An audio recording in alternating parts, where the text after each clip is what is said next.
Rekan-rekan, kita akan membahas tentang bentuk badan usaha milik negara dan daerah, kemudian karakteristik dari badan usaha milik negara dan daerah dilihat dari dua versi undang-undang. Nah, yang pertama kita akan melihat versi Undang-Undang Nomor 9 Tahun 1969. Nah, menurut undang-undang ini bentuk BUMN adalah bentuk usaha negara yang modal seluruhnya atau sebagian dimiliki oleh negara dan dipisahkan dari kekayaan negara.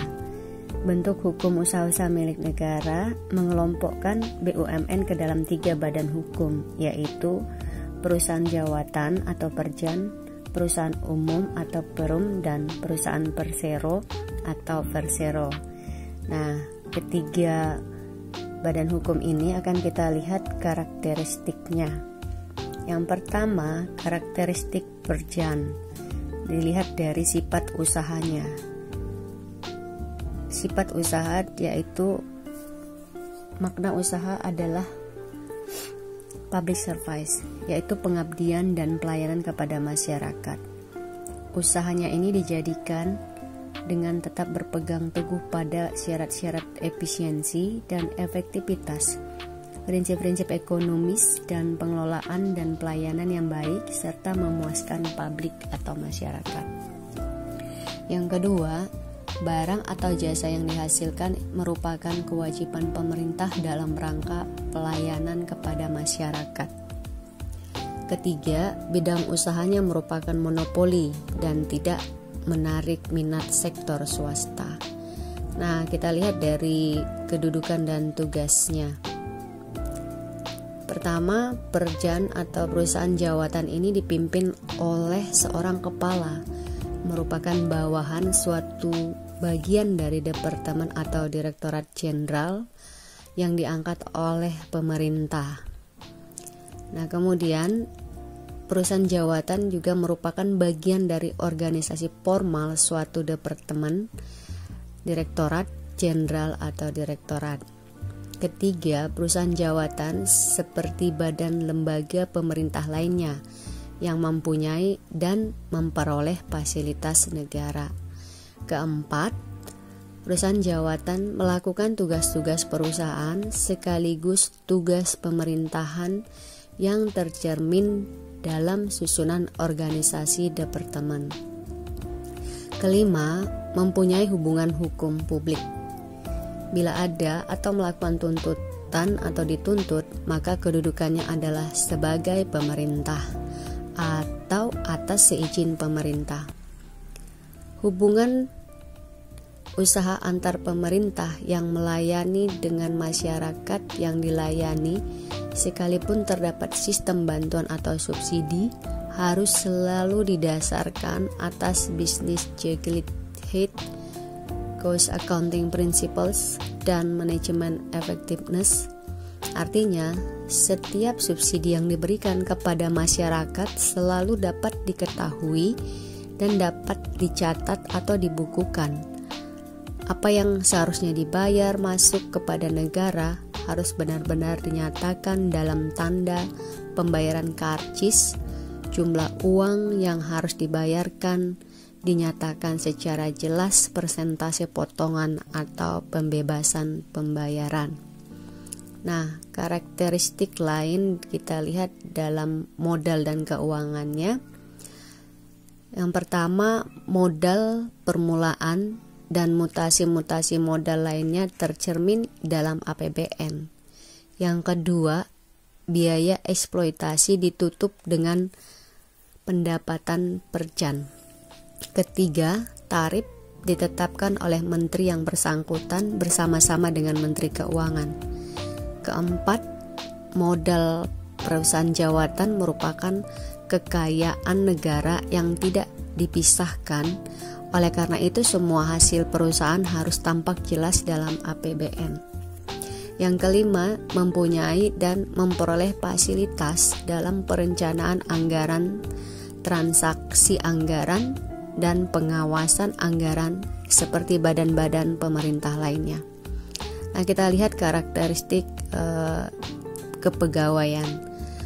Nah, pegawai perusahaan jawatan berstatus pegawai negeri dan terikat oleh ketentuan-ketentuan yang berlaku bagi pegawai negeri lainnya. Kemudian dalam pengawasan dilakukan secara hierarki maupun secara fungsional, seperti bagian-bagian suatu departemen. Nah, kemudian kita akan lihat bagaimana karakteristik dari perusahaan umum, dilihat dari sifat usahanya.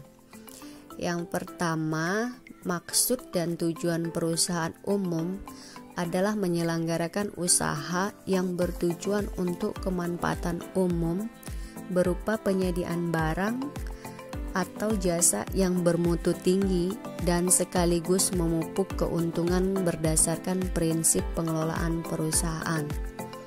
Yang kedua, melayani kepentingan umum yang bergerak di bidang yang dianggap oleh pemerintah vital.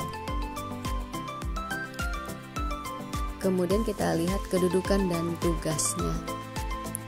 Untuk perusahaan umum mempunyai tempat kedudukan dalam wilayah negara Republik Indonesia ditentukan dalam anggaran dasar. Yang kedua, perusahaan umum itu dipimpin oleh seorang direksi yang diangkat dan atau diberhentikan oleh Menteri Negara BUMN. Ketiga, berstatus badan hukum dan dapat melaksanakan hubungan hukum seperti melakukan kontrak kerja.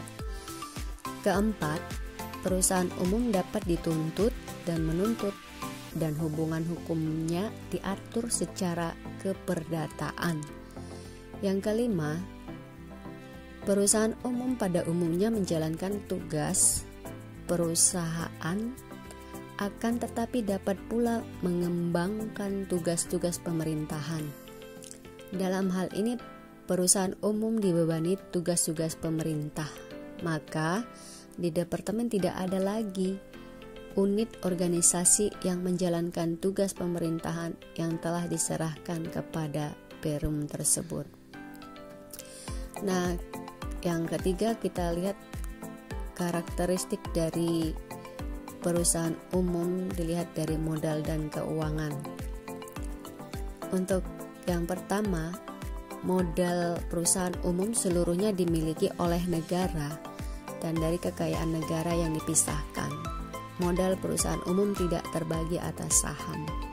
Yang kedua, perusahaan umum dapat mempunyai dan memperoleh dana dari kredit dalam luar negeri atau dari obligasi atau dari masyarakat.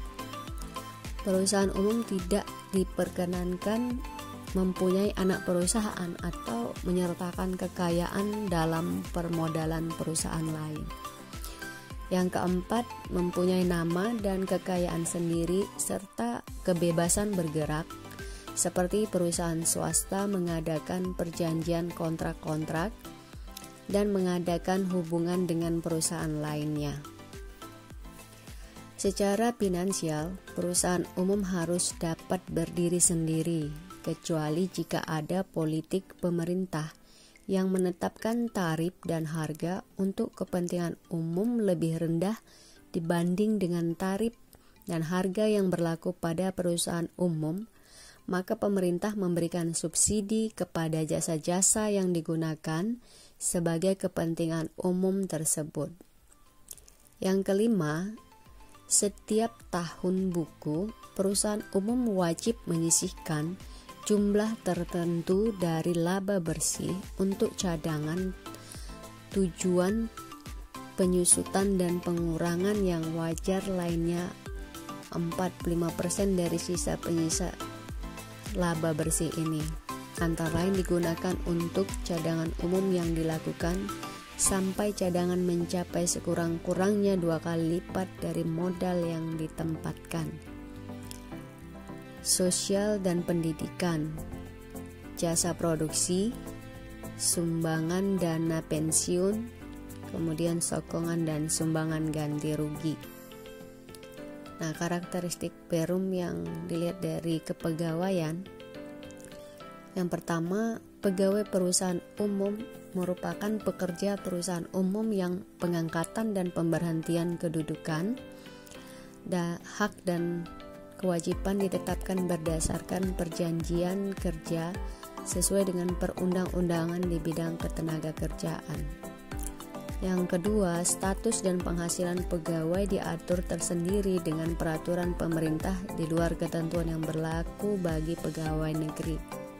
Ketiga, bagi perusahaan umum tidak berlaku segala ketentuan eselonisasi jabatan yang berlaku bagi pegawai negeri. Nah, karakteristik dalam perusahaan umum dilihat dari pengawasannya. Yang pertama, Dewan Pengawas Perusahaan Umum ini bertugas untuk melaksanakan pengawasan terhadap pengurusan perusahaan umum oleh direksi, termasuk pelaksanaan rencana kerja dan anggaran perusahaan. Ketentuan-ketentuan dalam peraturan pendirian perusahaan umum, kebijakan yang ditetapkan oleh Menteri Keuangan dan pedoman yang disusun oleh Menteri dalam rangka menjabarkan kebijakan tersebut, ketentuan peraturan perundang-undangan yang berlaku, serta memberi nasihat kepada direksi dalam melaksanakan kegiatan pengurusan perusahaan umum. Yang kedua, Dewan Pengawas Perusahaan Umum terdiri dari unsur-unsur penjabat departemen teknis yang bersangkutan, Departemen Keuangan dan Departemen instansi lain kegiatannya berhubungan dengan perusahaan umum atau pejabat yang diusulkan oleh menteri. Ketiga, Satuan Pengawasan Intern merupakan aparat pengawas intern perusahaan yang dipimpin oleh seorang kepala dan bertanggung jawab kepada direktur utama.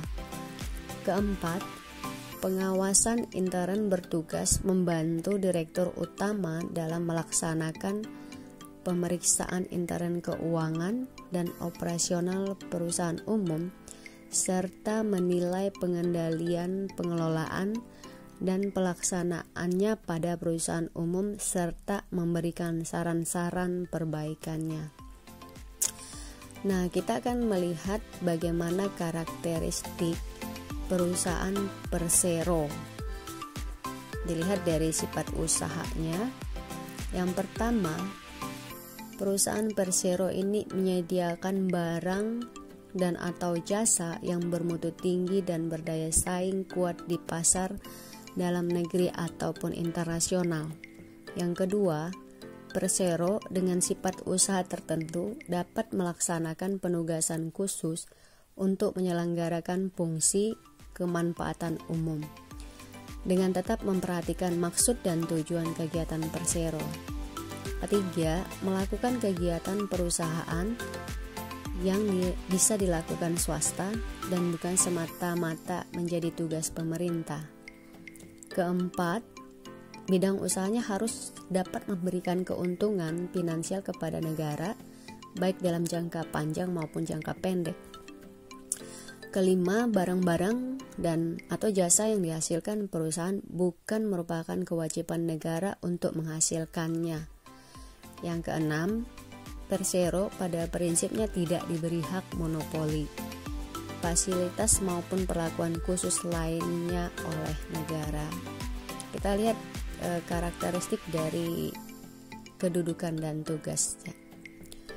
Yang pertama, Persero dipimpin oleh seorang direksi di bawah pengawasan komisaris yang masing-masing bertanggung jawab kepada Rapat Umum Pemegang Saham atau RPUS. Yang kedua, Persero mempunyai status badan hukum perdata sehingga hubungan usahanya diatur menurut hukum perdata. Yang ketiga, pengesahan laporan tahunan Persero dilaksanakan oleh Rapat Umum Pemegang Saham atau RUPS.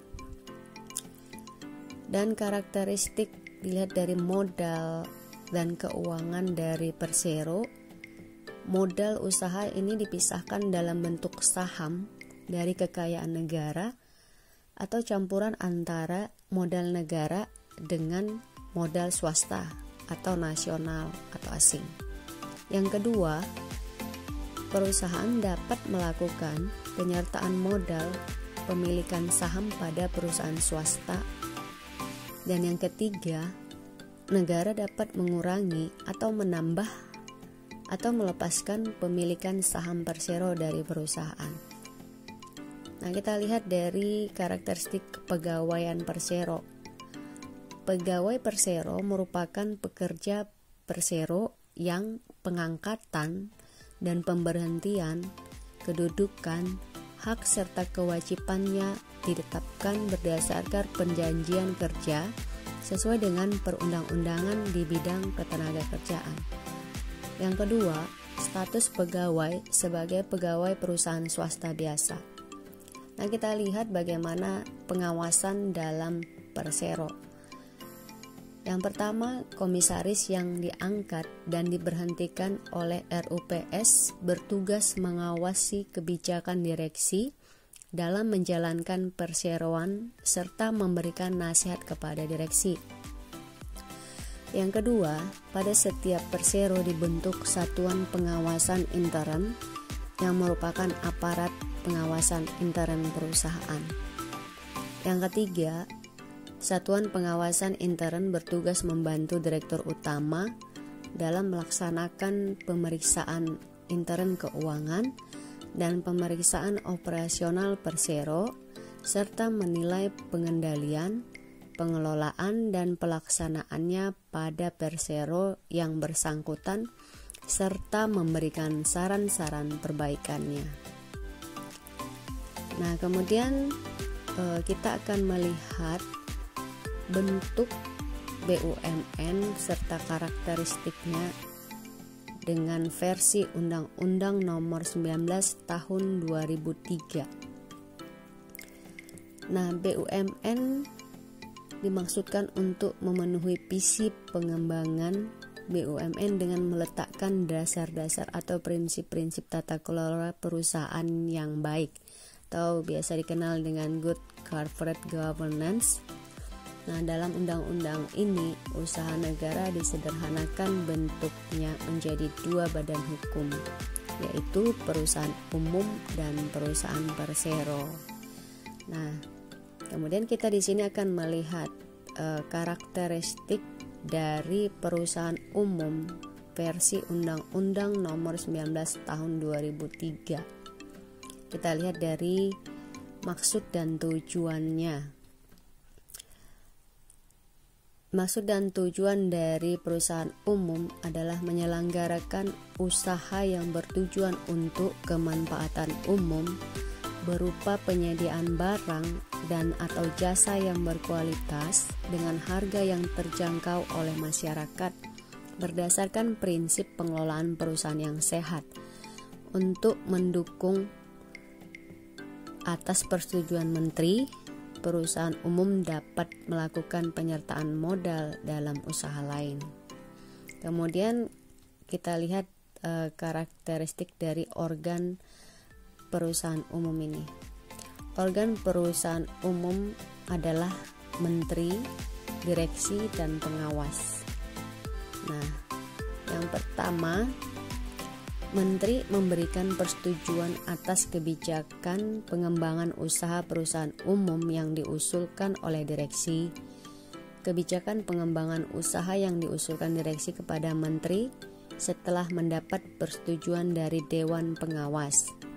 Yang kedua, pengangkatan dan pemberhentian direksi ditetapkan oleh menteri sesuai dengan mekanisme dan ketentuan perundang-undangan. Ketiga, direksi wajib menyiapkan rancangan rencana jangka panjang yang merupakan rencana strategis yang memuat sasaran dan tujuan perusahaan umum yang hendak dicapai dalam jangka waktu 5 tahun.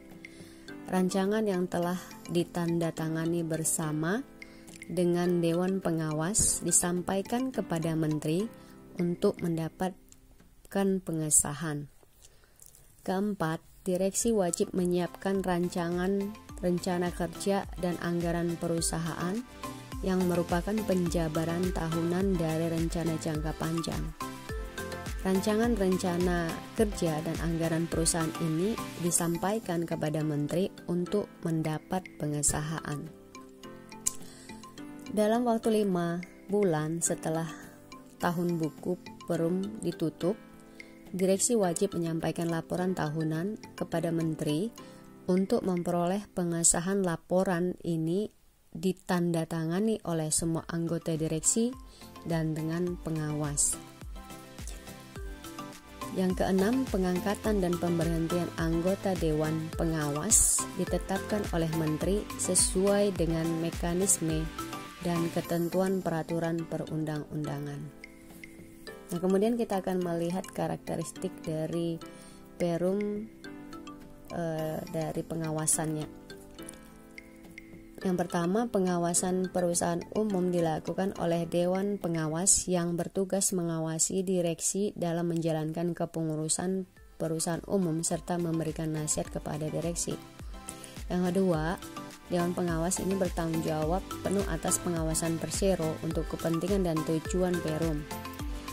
Dalam melaksanakan tugasnya, Dewan Pengawas harus mematuhi anggaran dasar perusahaan umum dan ketentuan perundang-undangan serta wajib melaksanakan prinsip-prinsip profesionalisme, efisiensi, transparan, kemandirian, akuntabilitas, pertanggungjawaban, dan kewajaran. Nah, berikut ini kita akan melihat karakteristik dari Persero versi Undang-Undang Nomor 19 Tahun 2003. Kita akan melihat dari maksud dan tujuan Persero. Yang pertama, menyediakan barang dan jasa yang bermutu tinggi dan berdaya saing kuat. Kedua, mengejar keuntungan guna meningkatkan nilai perusahaan. Nah, karakteristik Persero kita lihat dari organ Persero, yaitu pertama, menteri bertindak selaku RUPS dalam hal seluruh saham Persero dimiliki oleh negara dan bertindak selaku pemegang saham pada Persero dan perseroan terbatas dalam hal ini tidak seluruh sahamnya dimiliki oleh negara. Yang kedua, pengangkatan dan pemberhentian direksi dilakukan RUPS. Dalam hal menteri bertindak selaku RUPS, pengangkatan dan pemberhentian direksi ditetapkan oleh menteri. Ketiga, direksi wajib menyiapkan rancangan rencana jangka panjang yang merupakan rencana strategis yang memuat sasaran dan tujuan Persero yang hendak dicapai dalam jangka 5 tahun. Rancangan yang telah ditandatangani bersama dengan komisaris disampaikan kepada RUPS untuk mendapatkan pengesahan. Keempat, rencana kerja dan anggaran perusahaan yang merupakan penjabaran tahunan dari rencana jangka panjang. Rancangan rencana kerja dan anggaran perusahaan ini disampaikan kepada RUPS untuk mendapat pengesahan. Kelima, dalam waktu 5 bulan setelah tahun buku Persero ditutup, direksi wajib menyampaikan laporan tahunan kepada RUPS untuk memperoleh pengesahan. Laporan ini ditandatangani oleh semua anggota direksi dan komisaris. Keenam, pengangkatan dan pemberhentian komisaris dilakukan oleh RUPS. Dalam hal menteri bertindak selaku RUPS, pengangkatan dan pemberhentian komisaris ditetapkan oleh menteri. Nah, kita lihat karakteristik dari pengawasannya. Pengawasan Persero dilakukan oleh komisaris yang bertugas mengawasi direksi dalam menjalankan kepengurusan Persero serta memberikan nasihat kepada direksi. Komisaris bertanggung jawab penuh atas pengawasan Persero untuk kepentingan dan tujuan Persero. Dalam melaksanakan tugasnya, komisaris harus mematuhi anggaran dasar Persero dan ketentuan perundang-undangan serta wajib melaksanakan prinsip-prinsip profesionalisme, efisiensi, transparansi, kemandirian, akuntabilitas, pertanggungjawaban, dan kewajaran. Selain itu, kita mengenal pula BUMN mempunyai karakteristik khusus dan tunduk pada ketentuan peraturan perundang-undangan tersendiri, diantaranya BUMN perbankan. Nah, kita akan melihat badan usaha milik daerah. Nah, badan usaha milik daerah ini diselenggarakan secara efektif, efisien, dan produktif. Maka melalui Instruksi Menteri Dalam Negeri Nomor 5 Tahun 1990, bentuk hukum dari BUMD digolongkan dalam perusahaan umum daerah atau disebut dengan Perumda dan perusahaan daerah Perseroda. Nah, dalam hal ini kita akan melihat bagaimana karakteristik Perumda atau perusahaan umum daerah. Kita lihat dari sifatnya. Yang pertama, sifat usahanya adalah menyelenggarakan pelayanan kepentingan umum atau public service di samping mencari keuntungan sebagai sumber pendapatan asli daerah. Usaha ini dijalankan dengan tetap berpegang teguh pada syarat-syarat efisiensi dan efektivitas. Prinsip-prinsip ekonomi perusahaan dalam pengelolaan dan pelayanan yang baik serta memuaskan kepada publik atau masyarakat. Pegawai Perumda adalah pegawai perusahaan daerah yang diatur tersendiri di luar ketentuan yang berlaku bagi para pegawai negeri maupun swasta. Kita lihat karakteristiknya dari kedudukan dan tugas Perumda.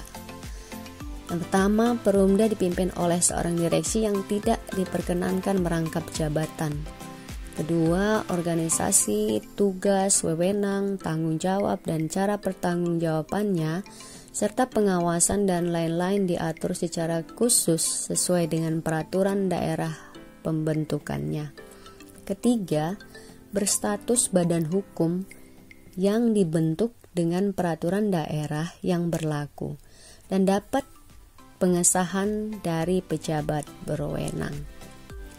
Keempat, Perumda dapat dituntut dan menuntut dengan hubungan hukumnya diatur secara hukum keperdataan. Kita akan melihat karakteristik Perumda dari modal keuangannya. Untuk modal, yang pertama, modal awal Perumda seluruhnya berasal dari anggaran pendapatan dan belanja daerah atau APBD sebagai kekayaan daerah yang dipisahkan dan tidak terbagi atas saham-saham. Kedua, perusahaan umum daerah dapat mempunyai dan memperoleh dana dari kredit dalam dan luar negeri atau dari obligasi atau dari masyarakat. Ketiga, perusahaan umum daerah dapat mempunyai nama dan kekayaan sendiri serta kebebasan bergerak seperti perusahaan swasta untuk mengadakan suatu perjanjian, kontrak-kontrak, dan hubungan dengan perusahaan lainnya.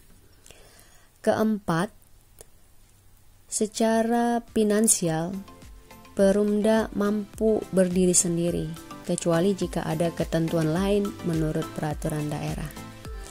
Nah, kemudian kita akan lihat bagaimana karakteristik Perseroda atau perusahaan daerah. Kita lihat dari sifatnya. Untuk Perseroda, sifat usahanya memupuk keuntungan dalam arti bidang usahanya harus dapat memberikan keuntungan finansial kepada daerah dalam rangka jangka panjang maupun jangka pendek. Nah, untuk kedudukan dan tugas, Perseroda dipimpin oleh seorang direksi di bawah pengawasan Dewan Komisaris yang masing-masing bertanggung jawab kepada Rapat Umum Pemegang Saham atau RUPS. Kedua, Perseroda mempunyai status badan hukum perdata yang berbentuk perseroan terbatas. Nah, kita lihat modal keuangan dari Perseroda.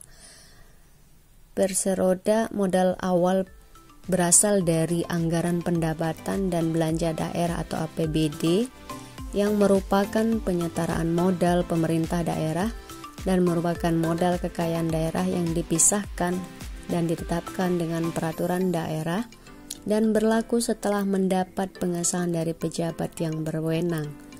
Kedua, Perseroda memungkinkan adanya kerjasama dengan swasta dan adanya pembelian atau penjualan saham-saham obligasi. Ketiga, modal Perseroda dibagi atas saham-saham prioritas dan biasa atau sejenis saham lainnya. Keempat, peranan pemerintah daerah dalam Perseroda tergantung dari besar kecil jumlah saham yang dimiliki atau berdasarkan perjanjian tersendiri di atas para pemegang atau pemilik saham lainnya. Nah, kita lihat dari karakteristik kepegawaian Perseroda. Pegawai Perseroda berstatus sebagai pegawai perusahaan swasta yang diangkat dan diberhentikan oleh Dewan Direksi setelah mendengar pertimbangan dari Dewan Komisaris. Hubungan kerja antar pegawai dengan perusahaan diatur dalam kontrak kerja. Nah, demikianlah karakteristik dan bentuk dari Badan Usaha Milik Negara dan Daerah dari dua versi undang-undang yang sudah kita bahas di atas tadi. Terima kasih.